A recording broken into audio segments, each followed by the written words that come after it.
বন্ধুরা, অফিস থেকে বের হলাম। অফিস থেকে বের হয়ে দেখলাম একটা গেট। তা গেটটা মূলত আমাদের অফিসেরই বাৎসরিক ওয়াজ মাহফিলের গেট। তো ওয়াজ মাহফিলটি কোন স্থানে হচ্ছে আমি এই ভিডিওর মাধ্যমে সম্পূর্ণ দেখানোর চেষ্টা করব।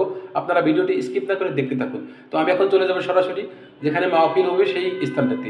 তো গাইস, আমি চলে আসছি মাহফিলের প্যান্ডেলে। তো এই প্যান্ডেলটি মূলত হচ্ছে আশুলিয়ার জামগড়া রূপার মাঠ সাধারণ মার্কেট সংলগ্ন। তো দেখছেন শ্রমিকেরা প্যান্ডেল তৈরির কাজ করছে। পাশেই দেখছেন এটা হচ্ছে স্টেজ। এই স্টেজে বক্তারা থাকবেন এবং স্থানীয় গণ্যমান্য ব্যক্তিরা থাকবেন এখানে। তো প্যান্ডেলটি খুব সুন্দর হয়েছে। আসসালামু আলাইকুম সম্মানিত দর্শক, আমি এখন আছি ঢাকার আশুলিয়া জামগাঁও নামক স্থানে। তো আমি এখন যে মাঠটাতে আছি এই মাঠটার নাম হচ্ছে রূপায়ণ মাঠ।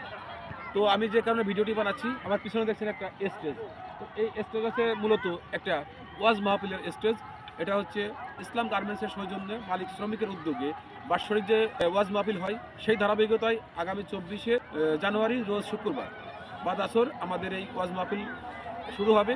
তো আপনারা যারা আশুলিয়া জামগড়ার আশেপাশে আছেন এই মাহফিলে আসতে পারেন। মাহফিলের প্রধান বক্তা হচ্ছে বিশিষ্ট আলোড়ন সৃষ্টিকারী বাংলাদেশের একটা অন্যতম বক্তা, হয়তো অনেকেই তাকে চেনেন জানেন, কারণ অনলাইনে সে কিন্তু অনেক পরিচিত মুখ, মাওলানা গোলাম রাব্বানী সাহেব গাইবান্ধা। তো আপনাদের সবাইকে দাওয়াত রইল এই মাহফিলে আসার জন্য। ধন্যবাদ সবাইকে। আসসালামু আলাইকুম।